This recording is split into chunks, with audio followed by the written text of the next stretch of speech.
तब जबकि ये समझा जा रहा है कि दुनिया में क्या अब फिर से वही तबाही बर्पा होगी जो इन 3 महीनों के दौरान, गुजरे 3 महीनों के दौरान पहले बहुत ज्यादा दिखाई दी और बाद में सीज फायर के नाम पर तब भी कुछ ना कुछ चलता रहा। क्या ये एक बार फिर से परिस्थितियां विकट हो जाएंगी? इसलिए ग्लोबल धर्म युद्ध, ट्रंप मुस्तबा का चक्रव्यूह, ये क्यों कहा जा रहा है? कैसे धर्म की लाइन पर भी अब चीजें शेप लेती जा रही हैं? मुस्तबा ने क्या कहा है तब जबकि अब ईद मनाई जाने वाली है उस इलाके में? और क्या कहा जा रहा है डोनाल्ड ट्रंप की तरफ से? अब्राहमिक अकॉर्ड के नाम पर डोनाल्ड ट्रंप क्या चाह रहे हैं? और मुस्तबा जब ये कह रहे हैं कि अब खाड़ी देश ढाल नहीं बनने वाले हैं अमेरिका के लिए ईरान के खिलाफ, तो इसके मायने क्या हैं? यही आज हम समझने समझाने की कोशिश करेंगे। लेकिन कुछ एक खबरें पहले आपके सामने रख रहा हूं ताकि इस पूरे मामले को एक पर्सपेक्टिव मिले। 72 घंटे बाद शुरू हो सकता है ईरान युद्ध। हज के बाद हमला कर सकता है अमेरिका। पश्चिम एशिया में तैनाती बढ़ा रहा है यूनाइटेड स्टेट्स। हज के बाद आर पार के मूड में है अमेरिका। यह समझा जा रहा है कि ये अभी जो तारीख है बड़ी क्रिटिकल, बड़ी क्रूशियल है। कल ये पूरा मामला कल्मिनेशन की तरफ जाएगा और क्या उस समय यहां कुछ ऐसे हमले किए जाएंगे ताकि पूरी परिस्थितियों को धार्मिक आधार पर भी एक रंग देने की तरफ चल पड़ेगी क्या दुनिया? यहां यही अंदेशा है और यह समझा जा रहा है कि इस समय एक दिन पहले जब अमेरिका की तरफ से अटैक किया गया और कहा गया कि यहां होर्मुज में जो माइन लेइंग हो रही है अब इसको होने नहीं देंगे हम और इसलिए हमने हमला किया है, मिसाइल साइट्स पर भी हमला किया गया, तो क्या यह हमला इसलिए था? और यहां मुस्तबा की तरफ से कही हुई बातें क्या ये इशारा है कि वो भी इसको भांप रहे हैं कि ये चल क्या रहा है? पश्चिम एशिया में तैनाती यूनाइटेड स्टेट्स की लगातार बढ़ रही है। हज के बाद आर पार के मूड में है अमेरिका। ऐसा समझा जा रहा है कि जैसे ही हज समाप्त होगा ये हमले और इंटेंसिटी के साथ शुरू हो जाएंगे और इस लिहाज से 72 घंटे बहुत ज्यादा क्रूशियल। अमेरिकी हमले के बाद और बकरीद से पहले मुस्तबा का हज संदेश सामने आया। मुस्तबा ने कहा यूनाइटेड स्टेट्स के खिलाफ मुस्लिम देश एक साथ आए। मुस्तबा ने कहा मुस्लिम देश नया ग्लोबल ऑर्डर बनाएं। मुस्तबा ने यह भी कहा कि मुस्लिम देश अमेरिकी प्रभाव से बाहर निकलें। मुस्तबा ने कहा भविष्य नई मुस्लिम सभ्यता का है, एक नया मुस्लिम ग्लोबल वर्ल्ड ऑर्डर बनाना पड़ेगा। मुस्तबा का कहना है तमाम मुसलमान देश अब अमेरिका के प्रभाव से बाहर आए, उनका यह भी कहना है। और उनकी तरफ से ऐसे मौके पर आई ये बातें क्या दिखा रही हैं? उधर अमेरिका की तरफ से अब्राहमिक अकॉर्ड के बारे में जब बातें की जा रही हैं और उसके संदर्भ में उसको रिन्यूड तरीके से उसको असर्ट करने के लिए डोनाल्ड ट्रंप ने हाल ही में तमाम कंसर्निंग पार्टीज को फोन में कॉन्फ्रेंस में लेकर बात की है और यह समझा जा रहा है कि क्या यूनाइटेड स्टेट्स के इन्फ्लुएंस में सऊदी और पाकिस्तान भी उस तरफ चल पड़ेंगे जिसका नाम अब्राहमिक अकॉर्ड है। तब ऐसे में मुस्तबा का यह बयान, क्योंकि मुस्तबा भी इसको समझ रहे हैं कि अमेरिका चाहता क्या है, इसलिए यह बयान जाहिर है काउंटर के तौर पर देखा जा रहा है। अब अगली खबर देखिए, अमेरिका के हमले के बाद मुस्तबा का बड़ा बयान। खाड़ी देश अमेरिका के बेसिस जहां पर बनाए गए हैं वहां के लिए ढाल अब और नहीं बनेंगे।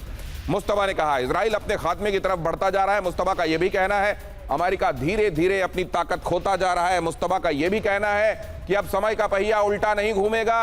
अमेरिका दोबारा इस इलाके में उतना मजबूत कभी नहीं बनेगा जितना मजबूत वो था। मुस्तबा की कही हुई ये बातें ऐसे समय में, ये एक टेलीवाइज्ड मैसेज था, लेकिन ये मैसेज लिखा हुआ था, मतलब ये लिखी हुई इबारत थी जो मुस्तबा की तरफ से आई और टेलीविजन में संदेश जब दिया गया तो इसको पढ़कर सुनाया गया कि उन्होंने क्या कहा है।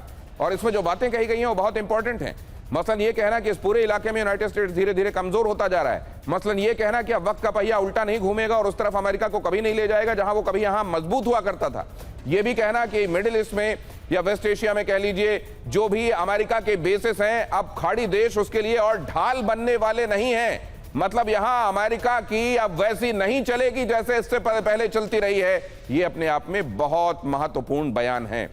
अब दोनों तरफ से आए बयान, अमेरिका की तरफ से अब्राहमिक अकॉर्ड को लेकर चल रही कोशिशें, आप ये भी जानते हैं 2020 में इसको शुरू किया गया था। आगे मैं आपको और डिटेल में बताऊंगा कि अकॉर्ड क्यों शुरू किया गया, इसमें कौन कौन अभी तक शामिल हुआ है, किसको किसको और लाए जाने की योजना है और ये अकॉर्ड लाया क्यों गया था। असल में ये तो हम संक्षेप में जानते ही हैं कि यहूदियों के, ईसाइयों के और इस्लाम के मानने वालों के साझा पूर्वज अब्राहम के नाम पर इसको लाया इसलिए गया था ताकि एक तरीके की यूनिटी थ्रेड डाली जा सके बातों में और ये जो डिवीजन लाइन है इनको खत्म किया जा सके। लेकिन क्या ये होता हुआ दिखाई दे रहा है? मुस्तफा का पैंतरा भारी पड़ेगा या डोनाल्ड ट्रंप का? यहां जरा देखिए, ये बहुत महत्वपूर्ण है। मुस्तफा का हज संदेश, असल में इस इलाके में रहने वाले जो तमाम स्पिरिचुअल लीडर्स हैं, रिलीजियस लीडर्स हैं, वो इस दौरान, हज के दौरान एक संदेश देते हैं और वो संदेश बहुत महत्वपूर्ण माना जाता है। मुस्तफा का ऐसे दौर में आया हुआ यह संदेश बहुत महत्वपूर्ण। दुनिया में अमेरिकी दबदबा कमजोर हुआ, पश्चिम एशिया पूरी तरह बदल रहा है, मुस्लिम उम्मा और एकजुटता में ही फायदा है। पश्चिम एशिया के देश एक हुए तो नई व्यवस्था तय करेंगे। अब अरब देश अमेरिका के सैन्य ठिकानों के लिए और ज्यादा ढाल नहीं बनने वाले। अरब में अब अमेरिका के लिए सुरक्षित जगह बची नहीं है। भविष्य मुस्लिम उम्मा और नई इस्लामी सभ्यता का है। रेजिस्टेंस फ्रंट ईरान से पाकिस्तान तक फैला हुआ है। उनका यह भी कहना है इजराइल अपने अंतिम दौर की तरफ बढ़ रहा है। इजराइल को कैंसर जैसा और कैंसर का ट्यूमर और अस्थिर शासन जैसा बताया गया है मुस्तफा की तरफ से। हज संदेश में यह मैसेजिंग और यह कहा जाना, मुस्लिम उम्मा, मुस्लिम ग्लोबल ऑर्डर की बातें करना। जनरल कुलकर्णी, आपके साथ शुरू करना चाहता हूं, ये जानबूझकर एक बड़ा पैंतरा खेला गया है क्या? और ये कितना कारगर होगा, खासतौर से जब हमने देखा है कि वो जो लड़ाई बीते दिनों 1 महीने तक दुनिया ने देखी, उसमें तो ऐसा लग रहा था कि खाड़ी देश और ईरान एक दूसरे के खिलाफ खड़े हुए हैं। बहुत बहुत धन्यवाद दिनेश जी और को पैनलिस्ट भी। इसमें ये जो लड़ाई क्या मजहबी है या तेल के लिए है, अब यही नहीं पता चल रहा है कि कहाँ जा कर के फंस गई है। लेकिन जीसीसी कंट्री, जैसे आपने बिल्कुल ठीक कहा, शुरुआत से ही लग रहा था, क्योंकि अमेरिकन बेसिस पे जो जिस प्रकार से ईरान ने हमला किया और जिस प्रकार से तबाही पहुंचाई, वहाँ ज़रूर लग रहा था कि कहीं ना कहीं इजराइल को लेकर के भी और जीसीसी कंट्रीज जो हैं वो ईरान के ऊपर प्रहार करेंगी। लेकिन अब क्या देखने को मिलता है कि अब्राहम अकॉर्ड को लेकर के ज़रूर एक जो दरार पैदा करने की कोशिश की है। और वो अब्राहम अकॉर्ड, यहाँ तक कि पाकिस्तान जैसा देश जो यूएसए के लिए ईरान के पास बार बार जा रहा है, उसने भी मना कर दिया है कि हम अब्राहम अकॉर्ड के भाग नहीं लेंगे। कौन देश है जिसने अब्राहम अकॉर्ड दस्तखत किया है? जॉर्डन है, इजिप्ट है। मकसद एक, जैसे आपने बिल्कुल ठीक कहा दिनेश जी, मज़हब को लेकर के। और मज़हब क्या कि यहूदियों को उनका हक दिलाने के लिए। लेकिन मुस्तफा जिस प्रकार से बार बार ये कह रहे हैं कि हम इजराइल को खात्मा करके ही अब रहेंगे, ये बहुत खतरनाक है। Death to Israel, death to America अब जिस प्रकार से ला रहे हैं, और मुझे लगता है कहीं ना कहीं वाहिदी जो है वो इसके जिम्मेवार हैं। क्योंकि वाहिदी IRGC के कमांडर, पुराने मिनिस्टर ऑफ डिफेंस, पुराने मिनिस्टर ऑफ इंटीरियर, अब जिस प्रकार से उन्होंने बिल्कुल एक तरीके से मैं कहूँगा गाड़ दिया है कि हम अब नहीं छोड़ेंगे, इजराइल को नहीं छोड़ेंगे, अमेरिका को नहीं छोड़ेंगे, अब ये लड़ाई जो है वो अंत तक जाएगी। लेकिन आप जब ये कह रहे हैं सर, ये बड़ा महत्वपूर्ण है, क्योंकि मुस्तफा की तरफ से ये जो संदेश आया है, हज संदेश, ये लिखा हुआ संदेश था जिसको टेलीविजन में पढ़कर बताया गया कि आपके सुप्रीम लीडर ने ये संदेश आपके लिए भेजा है। असल में वाहिदी मुस्तफा के नाम पर बहुत सारी चीजें कर रहे हैं क्या? ये भी एक सवाल है। आपकी बातों से ये सवाल और भी ज्यादा मजबूत होकर सामने आया। एक के बाद एक 3 धमाके यहां देखिए जरा। ईरान का पोर्ट दहला, बंदर अब्बास में 3 धमाकों की IRGC ने पुष्टि भी कर दी है। सिरिक और जास्त में भी विस्फोट जैसी आवाजें आई हैं। ईरान ने धमाकों की वजह पर फिलहाल चुप्पी साध ली है। होर्मुज के अहम नेवल बेस पर धमाकों से बढ़ा तनाव। तो उधर डेथ तो इजराइल की बातें और यहां पर होने वाला ये अटैक, ये हमला जिसको IRGC की तरफ से स्वीकारा गया कि हाँ यहां धमाके हुए हैं, ये बात ईरान ने धमाकों की वजह पर जरूर चुप्पी साधी है, लेकिन ये जरूर माना है कि यहां धमाके हुए हैं। और ये बता रहा है ये घटनाक्रम की वो जो अंदेशा था कि ये बात सिरे चढ़ेगी नहीं समझौते वाली और फिर से विध्वंस शुरू हो जाएगा। लगता है वो स्थिति आने वाली है। लेकिन क्या संजय भारद्वाज जी, ये पूरे मामले को ये धार्मिक रंग देने की जो कोशिश है, मजहबी रंग देने की कोशिश, ये चल जाएगा पैंतरा आज के दौर में, जबकि बहुत सारे देश ऐसे हैं जो जाहिर है ये भी मंजूर नहीं होगा, सऊदी को, पाकिस्तान को ये मंजूर नहीं होगा कि वो भी क्यों चले गए, लेकिन अब्राहमिक अकॉर्ड ऑलरेडी साइन किया जा चुका है। कई देश जो पहले तस्लीम भी नहीं करते थे इजराइल को, आज मान चुके हैं कि इजराइल का वजूद है।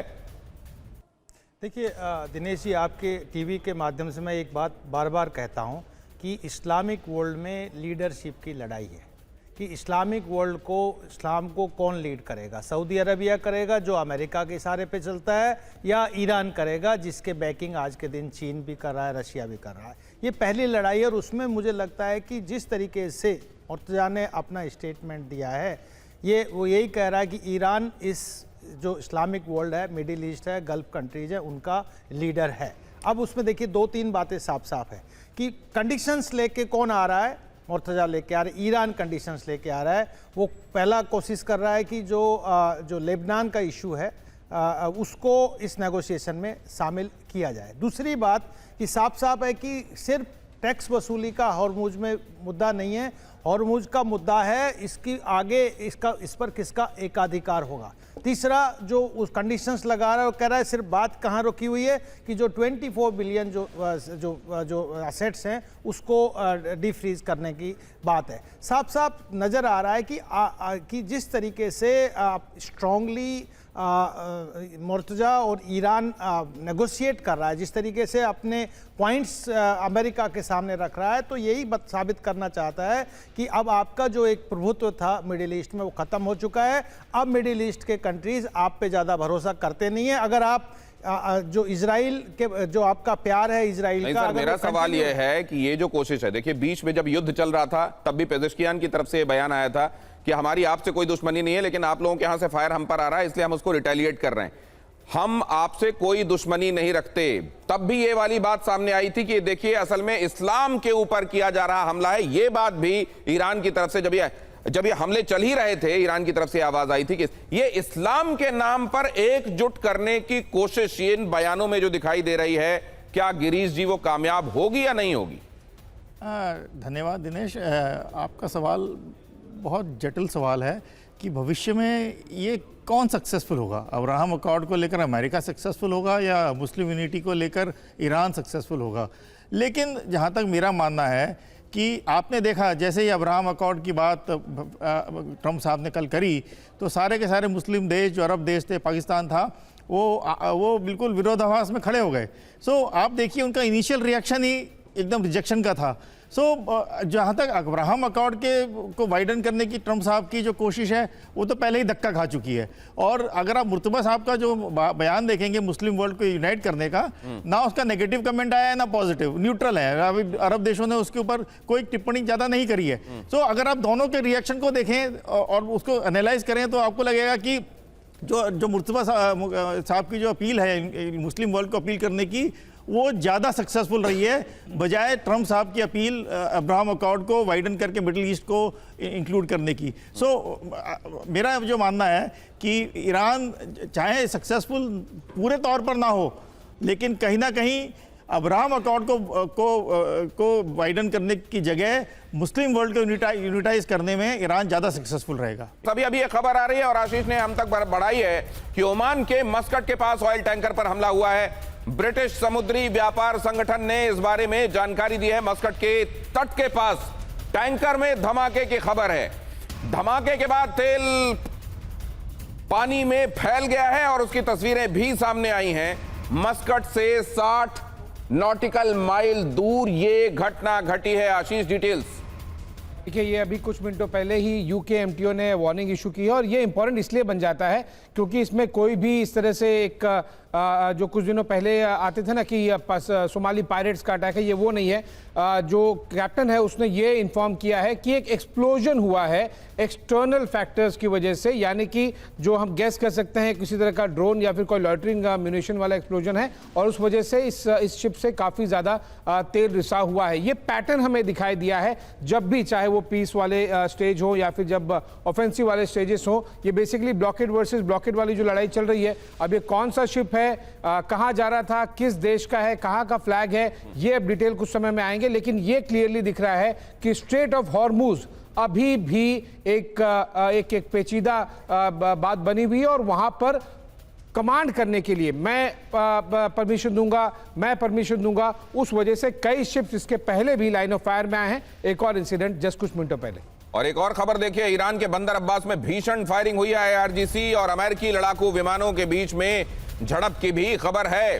अमेरिकी हवाई हमले में मारे गए हैं कई ईरानी नौसैनिक, ऐसी खबर भी आ रही है। बंदर अब्बास एयरपोर्ट रनवे पर मिसाइल अटैक हुआ है। ईरानी सेना ने स्थिति पूरी तरह नियंत्रण में होने का दावा हालांकि इस बीच किया है। आशीष, ये माना जाए सीज फायर टूट गया, सीज फायर कायम है, सीज फायर छीझा हुआ, फ्रेजाइल लेकिन अपने अभी वजूद में है, कैसा माना जाए? प्रैक्टिकली यस, लेकिन यूएस सेंटकॉम ने अभी कुछ घंटों पहले ही स्टेटमेंट जारी करके ये कहा है कि हमने जो समुद्र में ईरान के बेसिकली जो बेसिस हैं वहां पर और जो मिसाइल के लॉन्च साइट्स हैं, इन दो जगहों पे डिफेंसिव स्ट्राइक किए हैं। इसे हमें पीस जो प्रोसेस चल रहा है, जो पीस का सीज फायर का फेज चल रहा है, वो ब्रीच नहीं किया है, ये सेंटकॉम ऑफिशियली दावा कर रहा है। लेकिन प्रैक्टिकली जाहिर सी बात है, उनका कहना है कि सी माइंस बिछा रहे थे, जो मस्कीटो फोर्स है, जो कहते हैं ना कि छोटे छोटे शिप्स हैं ईरान के, वो लगातार सी माइंस बिछा रहे हैं। वो कह रहे हैं कि वो बिछा रहे थे और मिसाइल्स लॉन्च करने जा रहे थे, इसलिए डिफेंसिव मतलब आप ये कह रहे हैं कि गुड़ खाएं गुलगुले नहीं खाएं। Exactly. ये MQ-9 ड्रोन किस तरीके से मारा जा रहा है? ये 30 या 35 ड्रोन अभी तक गिराए जा चुके हैं ईरान की तरफ से, जबकि MQ-9 रीपर जो है वो बहुत ज्यादा टाउट, बहुत हाइप्ड, बहुत टॉक्ड अबाउट ड्रोन है। ईरान ने मार गिराया अमेरिकी MQ-9। अमेरिका के F-35 फाइटर जेट पर मिसाइल से हमला हुआ, यह भी खबर है। RQ-4 ग्लोबल हॉक ड्रोन पर हमले का दावा भी है। अमेरिकी हमले का करारा जवाब दिया है IRGC ने, यह भी कहा है जनरल कुलकर्णी। तो मुझे तो लगता है कि शुरू हो गया है मामला, मतलब ठीक है, औपचारिक रूप से सीटी बजा के शुरुआत नहीं हुई है, लेकिन ये तो शुरू ही हो गया ना। हाँ, जिस प्रकार से ईरान दावा कर रहा है उसके RQ-9, MQ-4 और फाइटर जेट्स F-35 उन्होंने गिराने का दावा किया है, और जिस प्रकार से अमेरिका खुद कह रहा है कि उन्होंने उनके मिसाइल लॉजिस्टिक बेसिस प्लस उनके जो शिप्स और बोट्स थे जो माइन लेकर थे, उनको उन्होंने बर्बाद किया है। चाहे वो डिफेंसिव तरीके से अमेरिका बार बार कहने की कोशिश कर रहा है कि हमने यकीन करने के लिए कि स्ट्रेट ऑफ होर्मुज जो है खुला रहेगा, और जहाँ पे ये हो रहा है, जो आइलैंड है होर्मुज जिसके नाम पर ये स्टेट कहा जाता है, स्टेट ऑफ होर्मुज, ज़्यादा दूर नहीं है। तो ये सब दर्शाता है कहीं ना कहीं या तो प्रेशर टैक्टिक्स है, कि यकीन किया जाए कि प्रेशर डाला जाए कि जो डील है उसके ऊपर दस्तखत किया जाए, और उस डील में भी न्यूक्लियर को लेकर के जैसे बातचीत हो रही है कि ये जो एनरिच्ड यूरेनियम है इसको कोई भी न्यूट्रल कंट्री में जाके डिस्ट्रॉय किया जाए, या अगर ईरान भी डिस्ट्रॉय करता है तो दूसरे देश के लोग वहाँ पे मौजूद हो और इसको देखें। तो कहीं ना कहीं मुझे लगता है थोड़ा सा एम्बिगुअस सिचुएशन है, जहाँ दिल्ली के अंदर भी जिस प्रकार से रूबियो ने कहा था कि शायद 24 घंटे में डील हो जाएगा, उन्होंने भी अब क्वाड की मीटिंग में कहा है कि शायद चंद एक दिन लगेंगे। इसका मतलब कहीं ना कहीं खट्टाई में ये डील पड़ी हुई दिखती है, और अमेरिका प्रेशर डाल रहा है ईरान के ऊपर, और ईरान जिस प्रकार से बातें कर रहा है कि हमने ये नुकसान पहुंचाया है,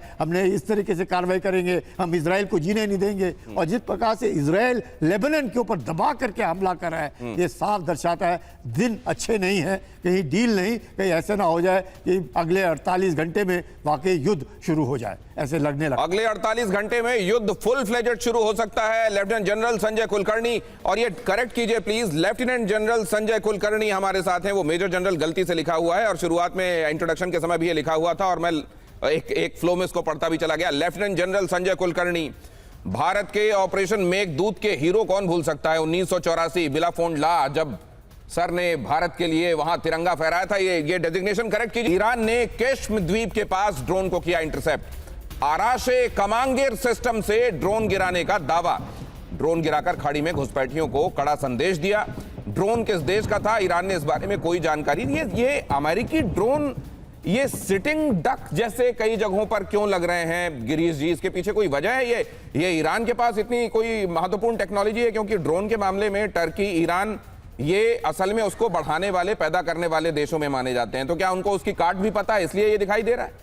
नहीं, ऐसा नहीं है। देखिए, ऐसा है कि आप ईरान की कैपेबिलिटी देखिए, एयर डिफेंस कैपेबिलिटी देखिए, जो ईरान एक latest state of the art supersonic F-35 को मार गिरा सकता है। तो ये जो ड्रोन है ये तो बहुत स्लो, बहुत ही स्लो प्लेटफॉर्म है। बहुत, अगर F-35, F-15 आप देखिए जो उन्होंने गिराए हैं, और उनसे उनके कंपेयर करें तो ये बहुत स्लो मूविंग एयरक्राफ्ट प्लेटफॉर्म है। तो तो इसको मार गिराना ईरान के लिए कोई बहुत, इसके लिए बहुत सोफिस्टिकेटेड टेक्नोलॉजी नहीं चाहिए। Shoulder arm missile, shoulder fired missile से भी इस ड्रोन को गिराया जा सकता है। और चूंकि ईरान की इसमें नहीं तो महारता है, इसमें मसला तो यही होता है ना, इसको मार गिराना समस्या नहीं, लेकिन पहचानना तो समस्या हमेशा मानी गई है कि इसका वैसा सिग्नेचर नहीं मिलता, इसको पकड़ पाना आसान नहीं होता, इसीलिए एयर डिफेंस कई बार हैंड्स अप दिखाई देते हैं इसके सामने। मतलब वो सब क्या, वो सब आ गया है क्या ईरान के पास? नहीं, देखिए ऐसा है कि वेपन्स प्लेटफॉर्म में कई जगह मार्केटिंग बड़ी ज़बरदस्त होती है कि ये आपको उसको बेचना है तो आप उसके लिए ऐसी मार्केटिंग करते हैं कि ये बिल्कुल इसका रडार क्रॉस सेक्शन 0 है, इसको एनिमी देख नहीं पाएगा, भेद नहीं पाएगा, ये सब। लेकिन हकीकत में जब आप ऑन ग्राउंड देखते हैं तो वो उतना नहीं इफेक्टिव नहीं होता है। और उसी का कारण है कि आज ईरान जो है वो जो ये आप ये सही कह रहे हैं सर, ये जब चाइना अपना कुछ सामान देता है पाकिस्तान को और पाकिस्तान चला नहीं पाता या उसका फुस फटाखा हो जाता है तो वो कहता है हमने एक्सपोर्ट क्वालिटी दिया था, क्योंकि वो पूछता है ब्रोशर में तो आपने बड़ी बड़ी बातें लिखी थी। लेकिन अमेरिका अभी तक ऐसा नहीं करता था, वहां भी ये होने लगा है क्या? आप क्या समझते हैं आशीष, इसके बारे में क्यों ऐसा होगा? ये ड्रोन MQ-9 इस तरह के बड़े नाम और ये ड्रोन जो अभी हम सुन रहे हैं, ये क्यों ऐसे मार गिराए जा रहे हैं, आपसे जानूंगा। लेकिन उससे पहले देखिए जरा हिजबुल्लाह ठिकानों पर IDF का हमला, हिजबुल्लाह के 100 से ज्यादा ठिकानों पर हमला। मशधारा क्षेत्र में रात भर हुए हमले, IDF का दावा है हमले में कई लड़ाके ढेर कर दिए गए हैं।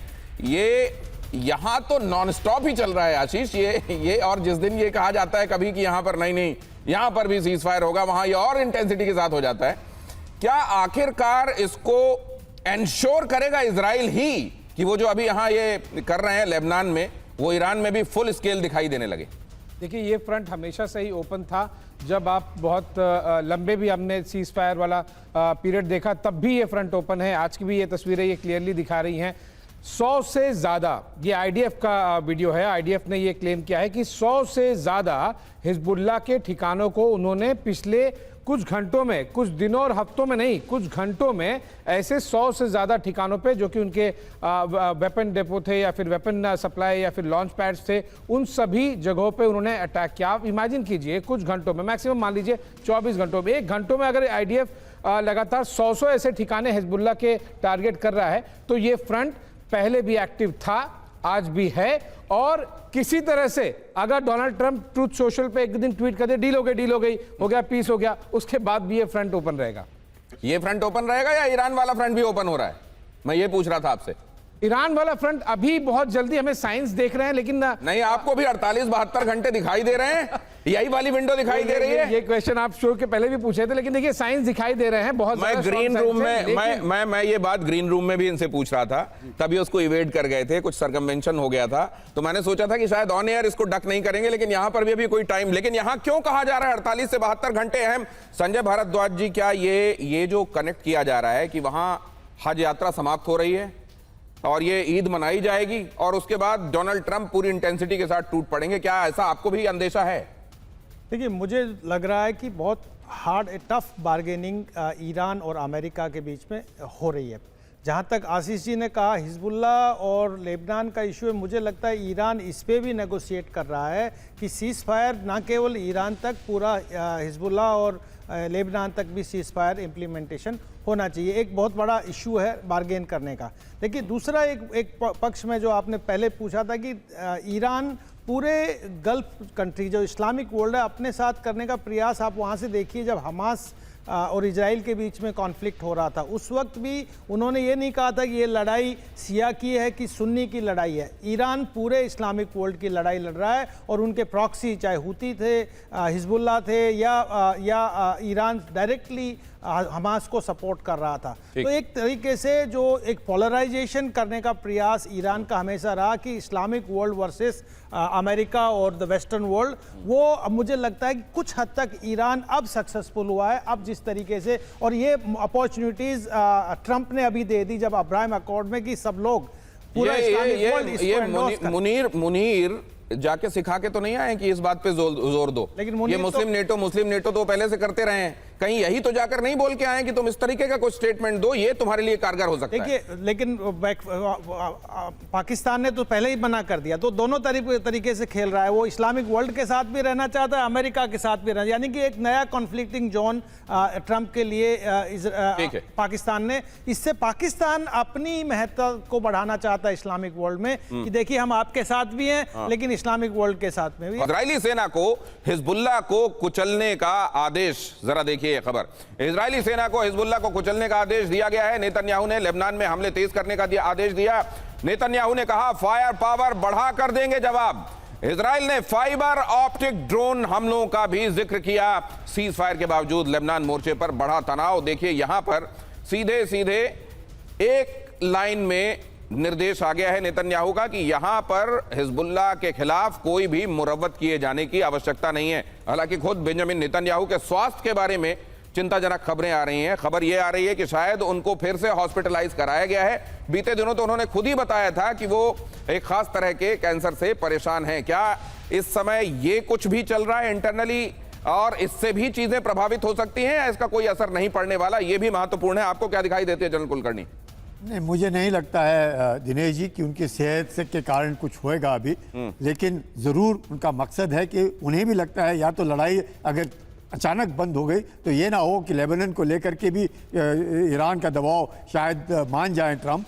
इससे पहले ही वो लिटनी नदी और ब्लू लाइन के बीच में जो सदर्न लेबनान है उसको तो पूरा खाली करा करके छोड़ेंगे। उन्होंने देखा है कि 1988 से लेकर के 2000 तक जिस प्रकार से इतना करने के बावजूद भी अगर सदर्न लेबनान में दोबारा हिजबुल्लाह आ गया और आज परेशान कर रहा है इजराइल को, तो हिजबुल्लाह को पीछे धकेलेगा और सवाल पैदा नहीं होता कि सदर्न लेबनान में वो किसी भी प्रकार से हिजबुल्लाह या यूनिफिल जो है जिसका जो मैंडेट है वो जून में ख़त्म हो जाएगा अगले साल, तो उसको देखते हुए सदर्न लेबनान का जो कब्जा है जो इजराइल के पास पहले था उसको देखते हुए और हमास को भी ज़बरदस्त येलो लाइन के उस तरफ धकेलने की जो कोशिश लगी हुई है, मुझे लगता है इजराइल अपने आप को पूरा का पूरा सिक्योर करने की कोशिश कर रहा है और अमेरिका उसकी पूरी मदद कर रहा है, इसमें कोई शक नहीं। अब देखिए जरा यहां क्यों कहा जा रहा है हज खत्म होने से पहले अमेरिका और ईरान में फिर से शुरू हो सकता है वही जो बीते दिनों हम देख रहे थे,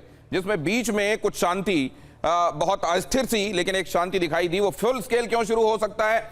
बंदर अब्बास में ईरान की मिसाइल लॉन्च साइट पर हमला हो ही गया। ये इतने दिनों की चुप्पी के बाद हुआ। इस तरीके का हमला बीच में नहीं दिखाई दिया था। यूएस सेंट्रल कमांड ने इसे सेल्फ डिफेंस स्ट्राइक बताया है और ये वही कि असल में हमने हमला नहीं किया है, ये अपने बचाव में हमने किया है। अमेरिका ने हमला करके 2 ईरानी नावों को डुबा दिया। ये इतने दिनों बाद इस तरीके का हमला क्यों दिखाई? सेल्फ डिफेंस में ही सही, लेकिन बीच में क्या इस तरह के सेल्फ डिफेंस की आवश्यकता नहीं पड़ी थी? ईरान ने भी जवाबी फायरिंग में अमेरिकी ड्रोन मार गिराया। ये सब जो चल रहा है क्या बहुत जल्द कुछ होने वाला है, इस बात का इशारा है क्या? यहां देखिए अमेरिकी हमले में आईआरजीसी के 4 जवान मारे गए।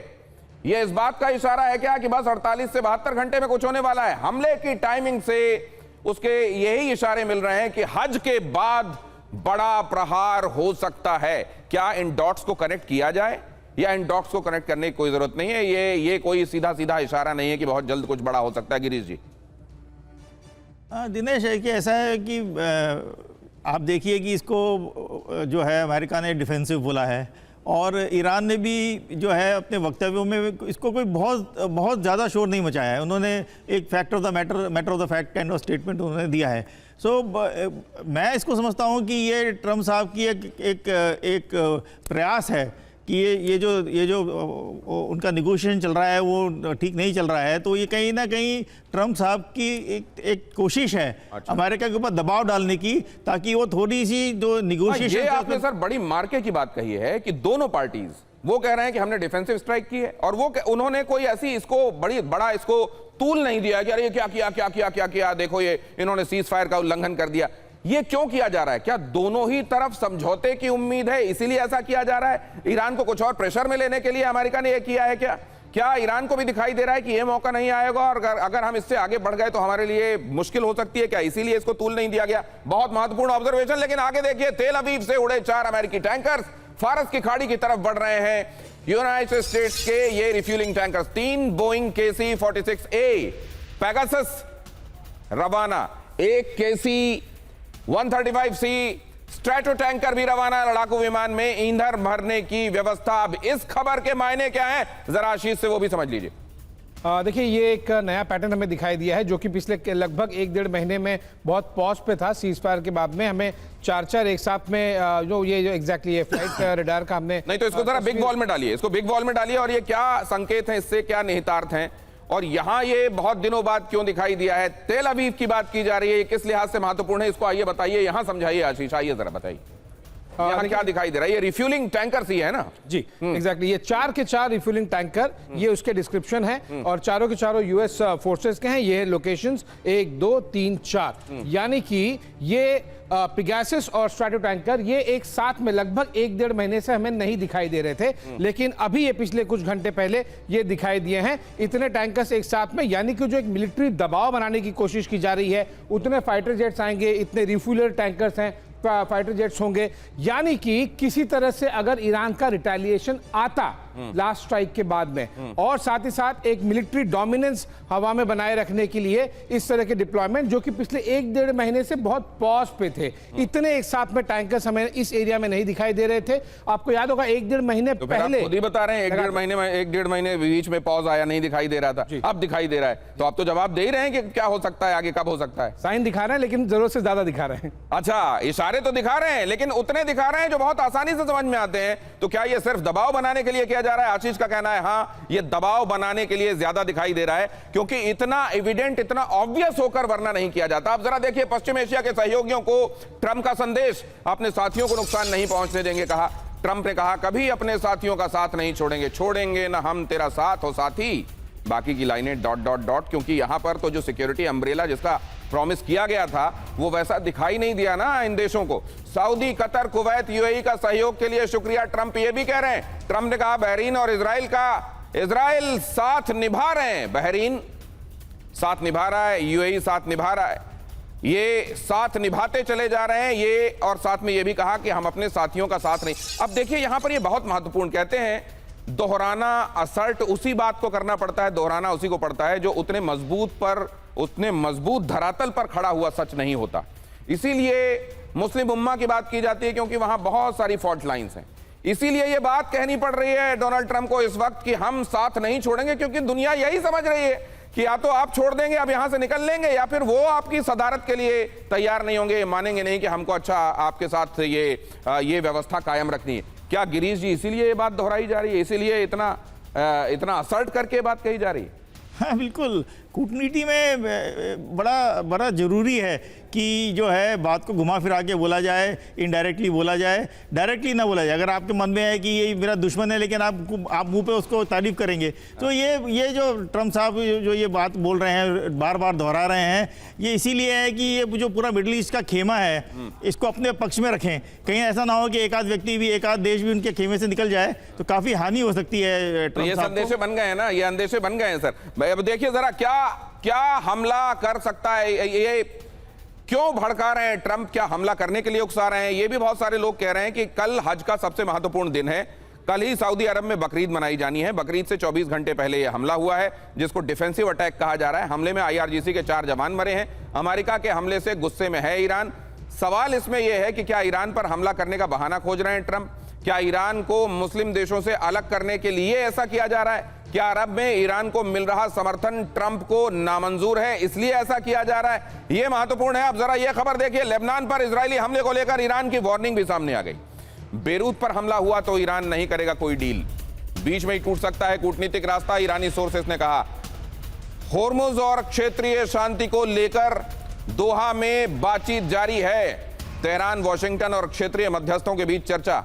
ये मुझको लगता है जितना इस बात पर जोर दिया जाता है कि लेबनान को लेकर, बेरूत को लेकर जितनी बातें कही जाती हैं, ये एक तरीके से और ज्यादा हमलों को इनवाइट करती हैं उस तरफ। क्या आशीष ऐसा ही होता है, ऐसा ही पैटर्न है? बिल्कुल, देखिए ये एक, जब भी आप एक लल देखेंगे उसके बाद में इस तरह के स्टेटमेंट आएंगे। बट एक और चीज़ मैं कहना चाहूँगा दिनेश जी, जो आपने प्रश्न पहले भी पूछा था और अभी आप हाईलाइट कर रहे हैं कि क्या हज के बाद में ये होगा। Donald Trump and his team को एक्चुअली में पता होगा कि भाई उनके $1 बिलियन जितने भी बनाने थे वो हो गए या नहीं हो गए। और जब आपको दुनिया को जब ये अंदेशा लगेगा कि ये अब होने वाला है, ये तब होने वाला है, वो ठीक उसका विपरीत करेंगे। ये किए बिना मार्केट ये मैनेजमेंट। तो आशीष कह रहे हैं कि प्रॉफिट बुकिंग जब उनकी हो जाएगी उसके बाद वो शुरू कर देंगे। और अब्राहम समझौते का हो सकता है विस्तार। देखिए, ट्रंप ने अरब के कई देशों से अपील की, समझौते पर साइन करने की अपील की। अब्राहम से ईरान डील ऐतिहासिक बनेगी।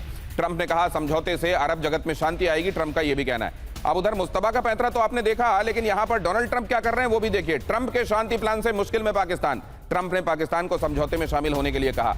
अब्राहम समझौते में शामिल नहीं होना चाहता पाकिस्तान। इजराइल को पाकिस्तान ने नहीं दी है मान्यता।